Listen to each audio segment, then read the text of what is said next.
حضرت ادریس علیہ السلام نے آسمان پر قیام کیا تو دنیا میں پھر گمراہی اور نافرمانی بھر گئی۔ گناہ کے کام خوب ہونے لگے۔ لوگوں کو سیدھے سچے راستے پر لانے کے لیے اللہ تعالیٰ نے حضرت نوح علیہ السلام کو نبی بنا کر بھیجا۔ حضرت نوح نے 950 برس کی عمر پائی۔ 80 برس کی عمر میں اللہ کی وحی آنے لگی۔ حضرت نوح علیہ السلام برابر بھلائی کی بات پھیلانے اور برائی کو مٹانے کی کوششیں کرنے لگے، لیکن ان کی قوم کے سردار تو عیش میں لگے ہوئے تھے۔ انہیں ان باتوں سے کیا لینا دینا۔ حضرت نوح علیہ السلام اللہ تعالیٰ سے ان کی ہدایت کی دعا بھی کر، لیکن ان ظالموں نے کچھ مان کر نہ دیا، کفر اور انکار کی ریتی پر ڈٹے رہے۔ حضرت نوح نے بہت سمجھانے کی کوشش کی، کافی محنت کی، لیکن پوری عمر کی محنتوں کے نتیجے میں 80 آدمیوں کے علاوہ کسی نے اسلام قبول نہ کیا۔ حضرت ابن عباس رضی اللہ تعالیٰ عنہ سے روایت ہے، فرمایا کہ کسی پیغمبر نے اپنی قوم کی طرف سے اتنی تکلیفیں نہ اٹھائیں جتنی حضرت نوح علیہ السلام کو اٹھانی پڑی۔ بے تو حضرت نوح علیہ السلام کو ہمیشہ دھمکی دیتے رہے کہ تم ان باتوں سے باز آ جاؤ اور ہمارے بتوں کو برا بھلا کہنے سے بچو، ورنہ ہم تمہیں پریشان کر ڈالیں گے۔ چنانچہ وہ انہیں اچھی باتیں سنانے پر بھاری مجلس میں مارتے، یہاں تک کہ وہ بے ہوش ہو جاتے اور ان کے لڑکے ان کو وہاں سے اٹھا کر لے جاتے۔ ان کے دشمن مرتے وقت اپنے بیٹوں کو وصیت کیا کرتے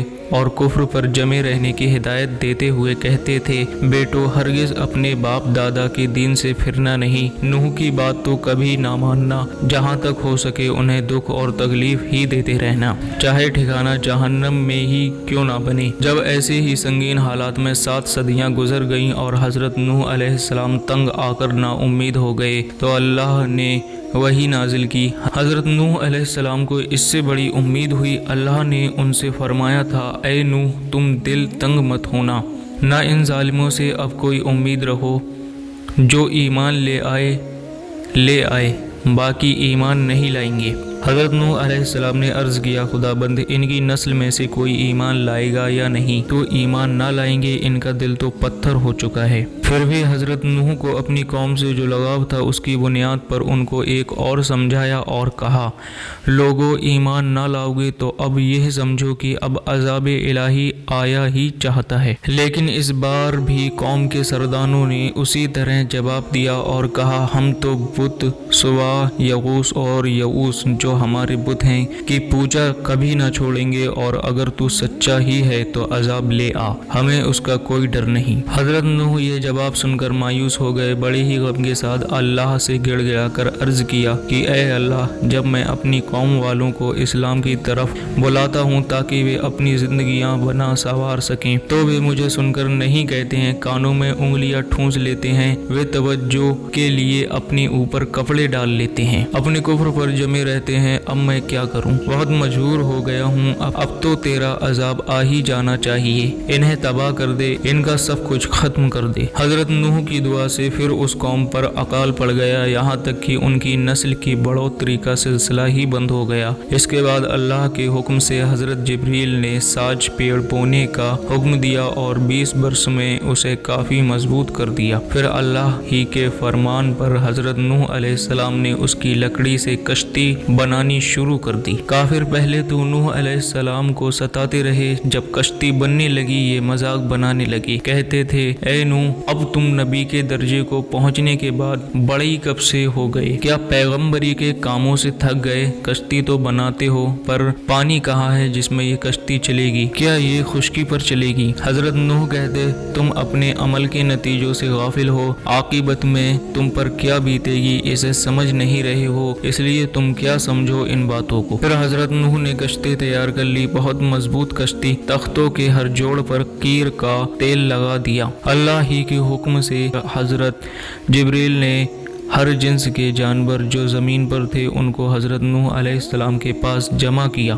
انہوں نے ان چرندوں پرندوں اور درندوں کا ایک ایک جوڑا کشتی میں چڑھایا۔ حضرت نوح علیہ السلام پر ایمان لانے والے 82 مسلمان بھی کشتی پر سوار ہو گئے۔ جب پوری تیاری ہو گئی تب اللہ کا عذاب آنا شروع ہوا، بھیانک عذاب، تنور سے فوارے کی طرح پانی بہنا شروع ہو گیا، بارش کا پانی الگ، پوری زمین میں پانی ہی پانی بھر اٹھا۔ حضرت نوح کی کشتی سمندر کی طرح ٹھاٹھے مارتے ہوئے اس پانی میں تیرنے لگی۔ کافر بھاگ بھاگ کر ادھر ادھر پناہ لینے لگے، لیکن انہیں پناہ کہاں؟ کشتی پر نہ سوار ہونے والوں میں حضرت نوح علیہ السلام کی بیوی اور ان کا بیٹا کنعان بھی تھا۔ پوچھا اب کیا کرو گے؟ بولا پہاڑ پر پناہ لے لوں گا، اس کا بھی کوئی فائدہ نہ ہوگا۔ حضرت نوح علیہ السلام نے صاف صاف بتا دیا۔ اسی بیچ پانی کی ایک زوردار موج آئی اور اسے ڈبا دیا، وہ بچ نہ سکا۔ حضرت نوح علیہ السلام کو رحم آ گیا، دعا مانگی، خدا بند یہ بیٹا میرا گھر والوں میں سے ہے، تو اپنا وعدہ پورا کر۔ حکم ہوا کہ اہل وہی ہے جس کے عمل بھلے ہوں، بد عمل نا اہل ہے۔ 40 دن تک زوروں کی بارش ہوتی رہی، زمین کے اندر سے بھی پانی ابلتا رہا۔ کشتی پر سوار لوگوں کے علاوہ انسان، عمارتیں، باغ، پیڑ پودے سب ڈوب گئے۔ کشتی پر سوار لوگ بھی گرچہ اللہ پر ایمان رکھتے تھے، اس کی رحمت پر امیدیں رکھتے تھے، پھر بھی کبھی پریشان ہو جاتے کہ کشتی ڈوب نہ جائے۔ انہیں تسکن دینے کے لیے حکم ہوا کہ جو کوئی پڑھے گا اللہ تعالیٰ اس کی تمام مشکلوں کو حل کرے گا۔ بسم اللہ مجریہا و مرساہا۔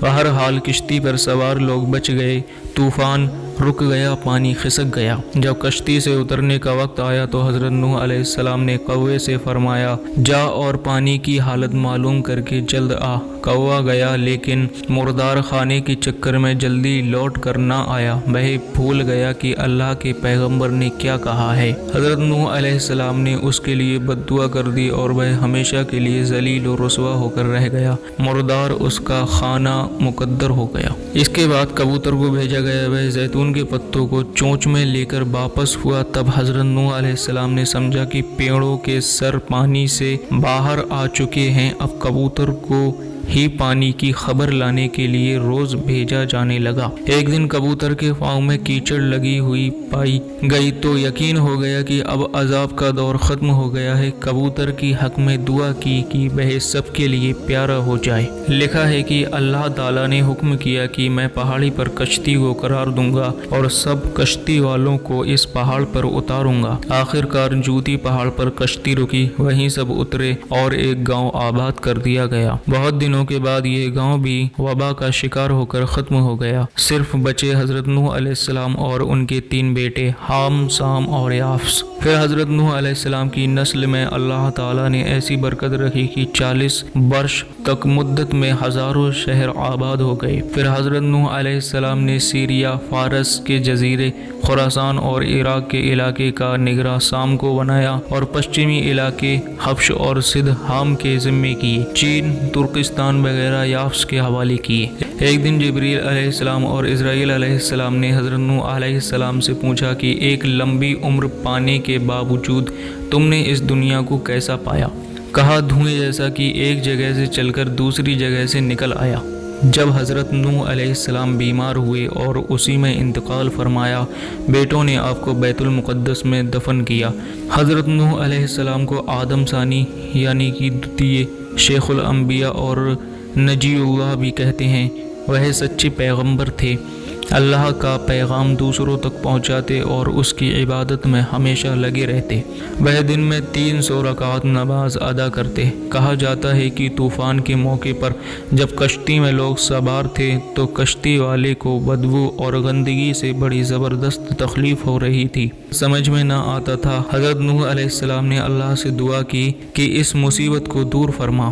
حکم ہوا کہ تم اپنا ہاتھ ہاتھی کے پیٹ پر رکھو، پھر ہمارا کرشمہ دیکھو۔ حضرت نوح علیہ السلام کے ہاتھ پھیرتے ہی ایک سور پیدا ہوا اور کشتی کی سب گندگی کو اس نے کھا کر دور کر دیا۔